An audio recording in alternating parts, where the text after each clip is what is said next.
ఏపీలో గత వైసీపీ ప్రభుత్వ హయాంలో ఓ రేంజ్లో రెచ్చిపోయిన గన్నవరం మాజీ ఎమ్మెల్యే వల్లభనేని వంశీకి కూటమి ప్రభుత్వంలో వరుస షాకులు తప్పడం లేదు.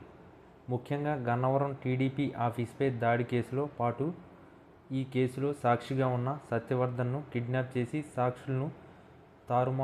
సాక్ష్యాలు తారుమారు చేసేందుకు ప్రయత్నించడం, స్థలం ఆక్రమణ కేసులో ఆయనపై పోలీసులు దర్యాప్తు కొనసాగుతుంది.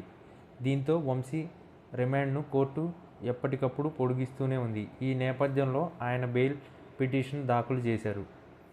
వల్లభనేని వంశీ తనపై దాఖలైన 3 కేసుల్లో ఒకటైన స్థలం కబ్జా కేసులో బెయిల్ కోరుతూ దాఖలు చేసిన పిటిషన్ ఇవాళ మరోసారి విచారణకు వచ్చింది.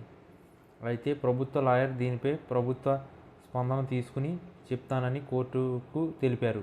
దీంతో వంశీ బెయిల్ పిటిషన్పై నిర్ణయాన్ని హైకోర్టు వారం రోజులు వాయిదా వేసింది. దీంతో మరో వారం రోజుల పాటు వంశీకి బెయిల్ కోసం ఎదురుచూపులు తప్పడం లేదు.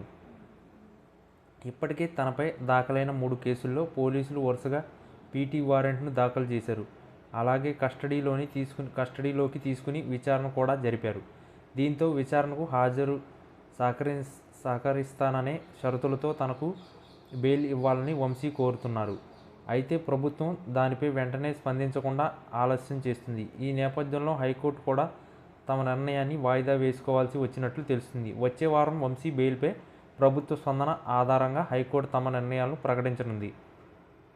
వల్లభనేని వంశీపై ముందుగా నమోదైన గన్నవరం టీడీపీ ఆఫీసుపై దాడి కేసులో ఇప్పటికే కోర్టు వరుసగా రిమాండ్ పొడిగిస్తూ వస్తుంది. ఈ కేసులో బెయిల్ కోసం వంశీ పిటిషన్ దాఖలు చేసినా పోలీసులు వ్యతిరేకించారు. దీంతో కోర్టు మరోసారి రిమాండ్ పొడిగించింది. ఈ 3 కేసుల్లో బెయిల్ లభిస్తే తప్ప వల్లభనేని వంశీకి విముక్తి లభించేలా లేదు.